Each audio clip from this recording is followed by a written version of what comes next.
데이터 접근이 쉬워지면서 신약 개발에도 큰 도움이 되고 있습니다. 암에 대한 약물 치료에 있어서도 많은 변화가 있겠죠, 교수님?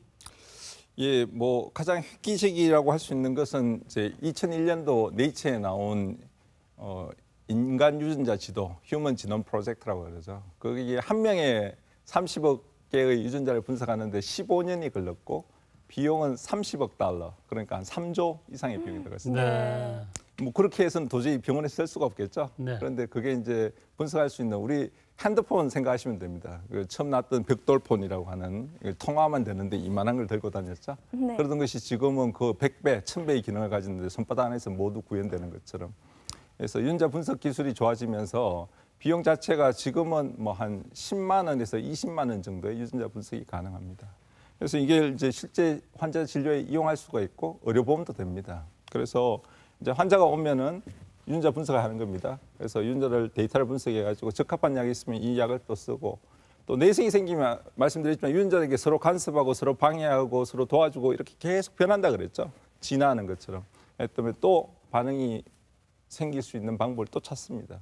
그래서 이렇게 쭉 이어져 가면서 치료가 진행되게 됩니다. 이전에는 폐암이 걸렸으면 A 환자나 B 환자나 C 환자나 똑같은 약을 썼고 뭐 위암이 걸렸으면 쓰는 약이 똑같고 유방이 걸렸으면 쓰는 약이 똑같았습니다. 그런데 지금은 유전자 분석을 해가지고 어떤 질환별로 치료하는 게 아니고 어떤 표적 유전자가 있으면은 그에 맞는 표적 치료제를 뭐 폐암, 대장암, 유방암에 상관없이 똑같은 약을 씁니다. 그래서 서로 병은 다른데 사용하는 약제는 똑같을 수가 있습니다. 네. 예. 이렇게 이미 다 바뀌고 있습니다. 그래서 이게 이제 예방부터 예후, 치료, 반응, 예측까지. 예, 항암제 앞에 말씀드렸지만 현재는 약이 듣는 사람이 25%밖에 안 된다 그랬죠. 제대로 맞는 사람이. 그래서 나머지 75%를 해결하려고 노력하고 있는 겁니다. 미국에서 이 유명한 이제 의학자신데 이분이 이야기하는 것은 뭐 5년 내지 10년 안에 뭐 암도 미리 예측하고 예방하고 환자의 데이터를 모아서 제일 맞는 최적의 치료를 할 수 있는 시스템이 만들어질 것이다. 이게 어떻게 되느냐. 그래서 웨어러블 디바이스라 그러죠. 우리 생체 리듬을 측정할 수 있는 도구들을 이용해서 이 도구들을 클라우드 시스템에 모으고 이걸 이용해서 이제 환자의 이제 데이터를 모아서 미리 예방 예측하고 조기에 진단하고 그리고 이제 환자들의 맞춤 치료를 할 수 있다는 겁니다. 이 인공지능을 가장 많이 사용하는 전문 분야가 바로 혈액 종양내과라고 합니다. 그중에서도 교수님께서는 종양내과를 전공하셨죠. 네. 이 정밀의학을 가지고 암 치료 사례 한 것 한번 소개해 주시죠. 최근 10년 사이에 이제 치료가 가장 많이 바뀐 게 어느 분야냐? 제가 생각엔 종양내과인 것 같습니다. 암에 대한 치료들이 이제 이전에 2000년대 이전에는 여러분들이 생각하는 항암제, 뭐 주사를 맞고 나면은 오심, 구토하고 머리가 빠지고 설사를 하고 열이 나고 하는 그런 항암 치료를 할 수밖에 없었습니다. 그렇게밖에 약이 없었고요. 그러고 나서 유전자 정보를 하고 나서 이제 어떤 특정 유전자를 표적하는 표적 치료제라는 게 벌렸습니다. 그래서 지금은 폐암 환자들 같으면 알약 하나만 먹어도 이전에 치료했는 것보다 3배, 4배, 뭐 길게는 10배 가까이 생존 기간이 늘어나고 있습니다. 그리고 이제 최근에 하드는 면역 치료입니다. 결국은 이제 암이라는 것도 그 림프구라고 하는 세포에 의해서 공격을 받을 수 있고 이게 얘들을 깨우면은 면역을 깨우면은 암도 우리가 당뇨나 고혈압처럼 조절하면서 10년, 20년 혹은 40년, 50년 갈 수 있다는 것들이 밝혀지고 있습니다. 그래서 2000년대 이후로는 사실은 이 독한 항암제 우리가 항암화학요법제는 개발이 되지 않습니다. 되지 않고 주로 표적치료제나 면역치료제로 완전히 바뀌어버렸습니다. 그래서 폐암의 면역치료 예를 든 건데요. 이건 논문에 나온 그림입니다. 그래서 면역치료를 하고 났더니 여기 이렇게 보이는 것들이 암이 있는 부위거든요. 부위들인데 보시는 거 확연히 줄어들었죠. 그렇죠? 네. 그래서 하고 이 재미있는 현상은 이렇게 치료를 받고 효과가 있는 분들은 약을 쓰지 않고 중단을 해도 그 효과가 5년, 10년씩 간다는 겁니다. 그래서 면역치료가 처음 이제 임상이 시작된 게 이제 2001년도에 시작되었는데 2001년도 때 이제 약의 효과가 좋았던 분들이 지금까지 15 내지 20% 정도 분들이 건강하게 잘 생존해 계십니다. 그래서 아주 획기적인 약이라고 할 수 있습니다.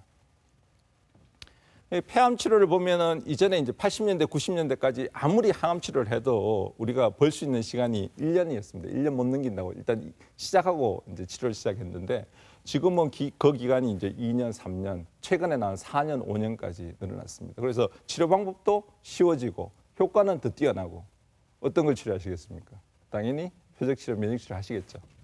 임상 시험이라는 게 있다고 말씀드렸죠. 그러니까 유전체 분석을 해가지고 맞는 약을 고른다고. 저희 병원 환자입니다. 보면은 유전자 분석을 해봤더니만 현재는 치료할 수 있는 약이 없습니다. 그래서 임상 시험에 들어가게 되면은 이 환자에 적합한 약을 고를 수가 있고 이 환자는 이 아베마시클립이라는 약의 치료를 받게 됩니다.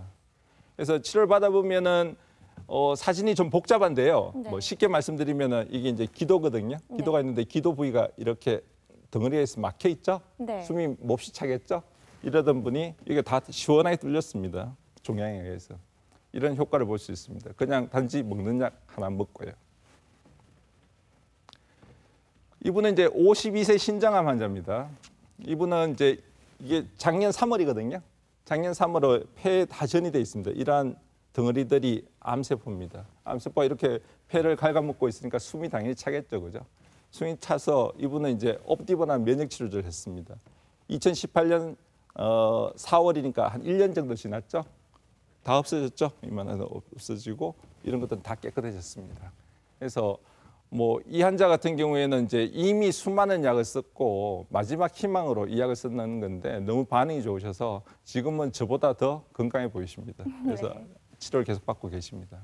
현재 활용되고 있는 이 인공지능 시스템이 암 환자에게 특화되어 있는데요. 네. 이게 모든 암 환자가 원하면 다 받을 수가 있는 건지 아니면 의료진이 필요하다고 추천해야 받을 수 있는지 이게 또 궁금하거든요. 수가가 없는 이제 서비스라고 말씀드렸죠. 예. 그래서 이제 환자가 원하시면 언제든지 요청해서 받을 수 있습니다. 그래서 네. 뭐 저희가 통상적으로 내는 진료비만 내시고 왓슨 포 온콜로지 진료를 원한다고 이야기하면은 근데 의사들 이제 5명을 모아야 되니까 예약을 할 수밖에 없습니다. 그래서 예. 예약제로 운영이 되고 비용 자체는 추가 비용은 발생하지 않고 환자가 원하시면 언제든지 서비스됩니다.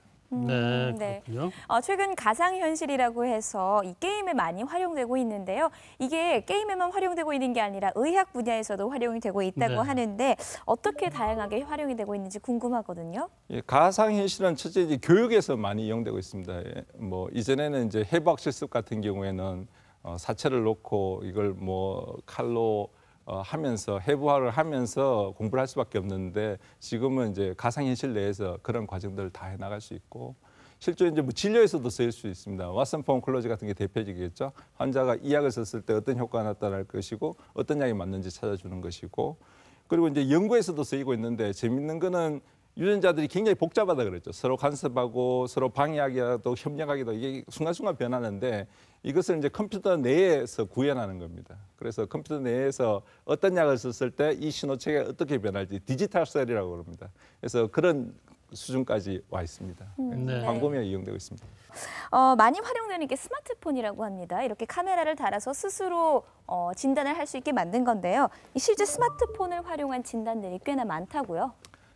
쉽게 예를 들면은 미국에서 가장 흔한 암은 피부암 흑색종이라는 겁니다. 네. 흑색종이라는 게 이제 초기에는 까만 점처럼 보이거든요. 그런데 미국에서 흑색종이 워낙 많으니까 우리나라에서 뭐 속이 소화가 안 된다, 더부룩하다 이러면 제일 먼저 뭐라 그러죠? 내시경 받아보세요라고 이야기하죠. 우리나라에서 위암이 그만큼 많기 때문에 그런 거거든요. 네. 그런데 미국에서 이제 피부에 까만 것만 보이면 이게 흑색종 아닐까 겁이 나는 거예요. 네. 그걸 카메라 촬영해가지고 웹에 올리면은 이 흑색종의 가능성이 몇 %, 이렇게 결과가 나오는 겁니다. 네. 그래서 또 당뇨병성 망막증도 FDA 승인을 받았다 그랬죠. 내가 눈이 침침한데 이게 당뇨 합병증인지 아닌지 내가 병원을 가야 될지 말아야 될지 그걸 이제 해주는 거죠. 그럼 카메라로 본인의 네. 눈을 제가 눈 사진을 촬영해서 찍어서 보내면 거기서 분석을 해서 결과가 나옵니다. 네. 네. 그런데 가장 걱정스러운 게 인공지능 자체가 아직은 발전 단계에 있기 때문에 혹시나 의료 사고가 생긴다면 어쩌나 하는 문제거든요. 네. 자, 의료 사고가 생긴다면 과연 이게 누구의 책임일까요? 첫째는 그 가장 중요한 전제는 그 인공지능인 게 이제 의료기기로 인정을 못 받았다고 말씀드렸죠. 그래서 인공지능은 책임이 없습니다. 네. 그런데 말씀드렸지만 인공지능에게 의사를 돕게 돼 있는 시스템이기 때문에 최종 결정권자는 의사거든요. 모든 행위에 있어서. 네. 그럼 그 책임은 최종 결정권자가 져야 되겠죠. 네. 하지만 재밌는 건 길병원 데이터 보시면은 그 왓슨 폰 콜러지 데이터하고 그 의사의 결정이 이제 결과가 다를 때 뭘 선택하겠냐 그러면은 이제 왓슨의 의견을 따르겠다는 사람이 많죠. 이럴 경우에는 이제 방법은 이제 법적으로는 그 이제 의사가 자기가 이 치료법을 권하는 이유 말씀드렸지만 왓슨은 이제 환자의 상태나 환자의 세세한 심리적, 사회적, 영적인 고통들을 이해를 못한다 그랬죠. 네. 그런 것들을 모르기 때문에 이 차이가 나는 이유를 기술을 하고 환자한테 설명할 수 있는 설명 의무만 한다면은 법적인 책임은 물을 수 없다. 뭐 이런 식으로 현재는 이야기가 되고 있습니다. 그렇군요. 네. 미국 하버드 의과대학은요, 2019년, 그러니까 내년부터 뒤집어진 교실을 이 모든 수업에 적용하고 또 임상 실습을 심화하는 새로운 교육 과정에 도입한다고 합니다. 이 뒤집어진 교실은 인공지능을 잘 활용하기 위한 교육 방식으로 학생들이 집에서 정보 시스템을 활용해서 숙제를 먼저 하고 수업 시간에 문제를 적용해 보는 시스템이라고 합니다. 우리도 의학교육의 경쟁력을 높이기 위해서 변화가 필요할 것 같은데 어떻습니까? 요즘은 뭐 디지털 세대라고 이야기하죠. 뭐 애들이 한 살만 돼도 스마트폰을 보면서 너무나 클릭을 잘합니다.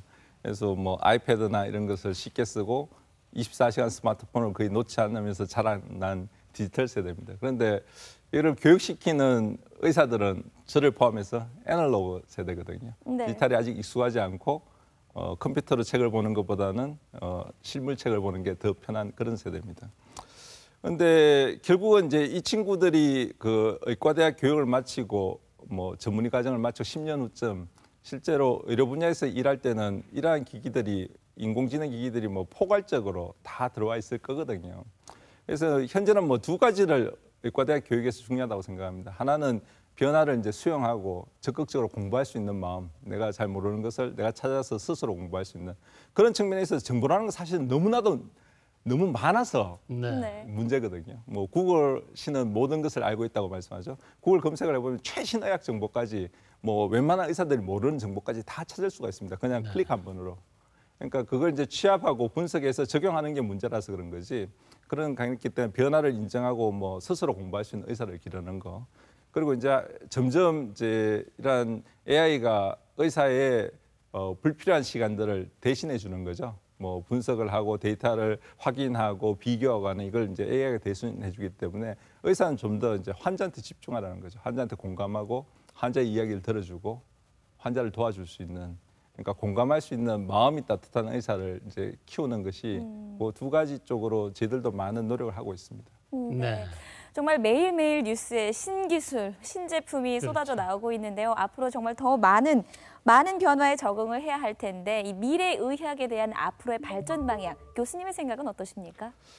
그래서 제가 이제 의학 전반에 대해서는 이야기하기는 어렵고 제가 하는 암 분야에서 이제 말씀드리겠습니다. 네. 앞에 말씀드렸던 것처럼 이제 면역 치료가 앞으로는 크게 화두가 될 거라고 말씀드렸고 지금 이게 각각의 암이거든요. 미국에서 이제 미국 식품의약품안전청에서 허가를 받은 환자한테 사용해도 된다고 허가를 받은 이 면역치료제 종류입니다. 매년 막 빨간집이 찍히고 있죠.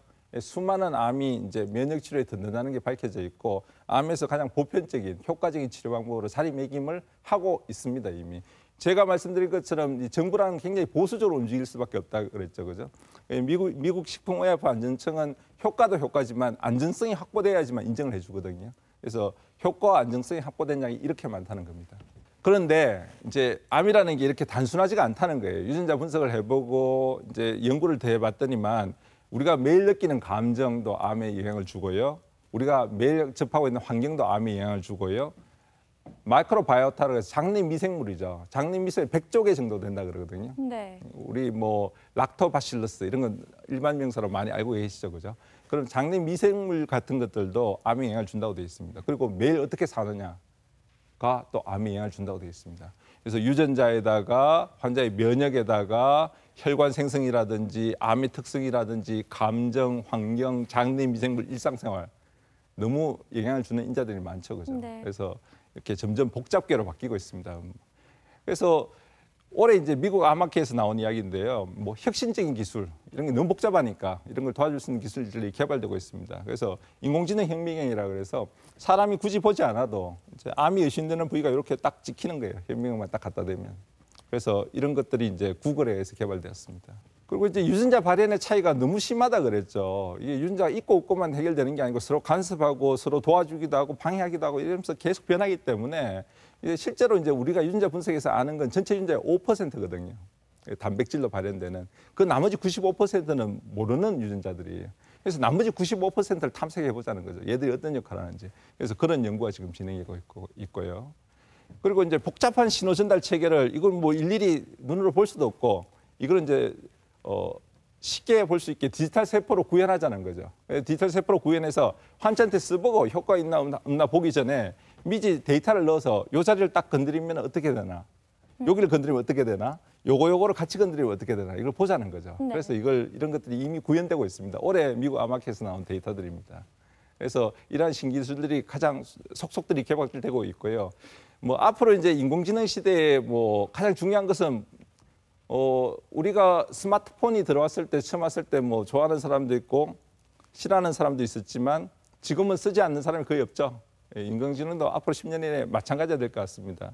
그래서 서로의 장점이 있다 그랬죠. 서로의 장점을 합쳐가지고 더 나은 결과를 만드는 게 환자를 이제 더 좋게 하고 또 암에 대한 완치를 시킬 수 있고 이게 목표니까 더 나은 결과를 만들기 위해서 힘내야 될 거고요. 그래서 뭐 결국은 목표는 암도 이제 당뇨나 고혈압처럼 환자들이 조절해가지고 명대로 편안하게 사실 수 있게 해드리는 게 목표입니다.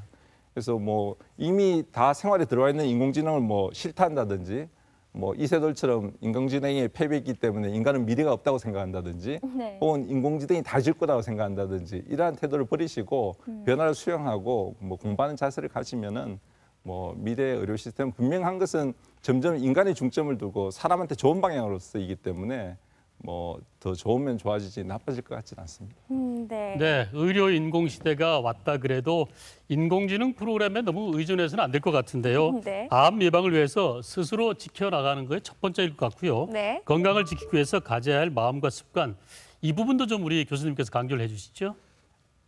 현재 암 치료에서 화두는 면역이라 그랬죠. 네. 이제 면역은 임파구라는 게 이제 담당을 한다 그랬고 임파구에 삼각되는 게 콜티졸입니다. 콜티졸은 스트레스 호르몬이거든요. 그래서 요즘 느끼는 거는 만병의 근원이 스트레스라고 이야기하죠. 네. 그런데 스트레스를 받지 않고 생활하는 게 제일 중요하다고 생각합니다.